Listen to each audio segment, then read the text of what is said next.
Le trading des cryptos est quelque chose d'extrêmement dangereux pour les débutants, surtout si vous n'avez pas encore suivi une formation en trading au préalable avant de vous lancer. La plupart des jeunes que je rencontre veulent parfois faire du trading des cryptos, ce qui est très bien, mais surtout qui est également très risqué. Et dans cette vidéo, je vais t'expliquer pourquoi ce n'est pas une bonne idée en tant que débutant de commencer par le trading des cryptos et ce qu'il faut faire par la suite. Mais avant de commencer, si c'est la première fois que tu me découvres, je suis Boari Mohamed. Je suis spécialiste en blockchain et crypto-monnaie depuis pratiquement 6 ans déjà. Et au quotidien, j'essaie de vulgariser l'industrie du trading, de la crypto-monnaie dans le but de favoriser une adoption massive en Afrique francophone. Donc, si ce n'est pas encore fait, abonnez-vous rapidement avant qu'on ne suive la vidéo jusqu'à la fin. La plupart des débutants veulent parfois faire du trading en commençant par le trading crypto. Ce qui est très bien, le trading crypto, ça peut te permettre d'avoir ta liberté financière, ça peut te permettre de pouvoir aller où tu veux, quand tu veux et comme tu veux.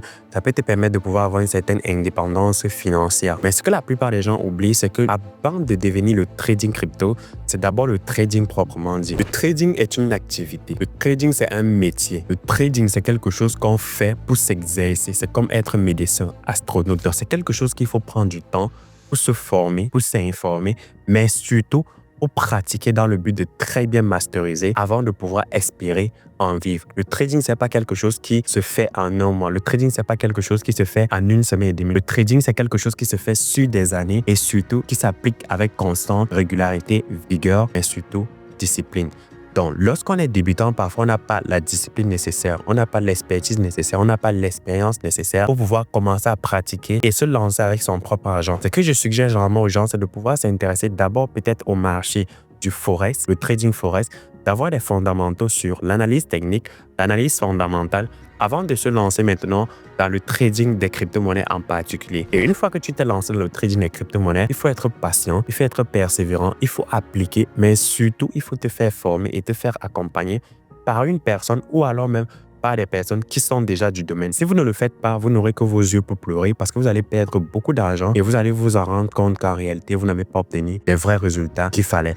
En tant que débutant, c'est très important pour vous de vous concentrer sur l'essentiel, sur votre connaissance, sur vos compétences en ce qui concerne le trading avant d'espérer pratiquer cela à temps plein avec votre argent même, mais surtout d'espérer en vivre. Ne croyez pas toujours à tout ce que vous voyez sur les réseaux sociaux, les influenceurs qui vivent à travers le trading à Dubaï, à Londres, etc. Concentrez-vous sur vous-même, concentrez-vous sur votre expertise, sur vos connaissances, appliquez ce que vous avez appris. Et une fois que vous avez fait tous ces différents éléments-là, avec de la discipline, de la constance et de la régularité, vous pourrez espérer vivre du trading plus tard. J'espère que cette vidéo vous a apporté un plus. J'espère que vous avez beaucoup appris. N'hésitez pas à me donner votre avis dans les commentaires. Est-ce que vous êtes débutant? Est-ce que vous êtes déjà lancé dans le trading? Est-ce que vous avez déjà fait le trading avant? Je serais ravi de lire vos commentaires et de savoir ce que vous en pensez également et surtout ce que vous faites par la suite. À très bientôt pour une nouvelle chronique. C'était Boari Mohamed. Prenez soin de vous. Ciao.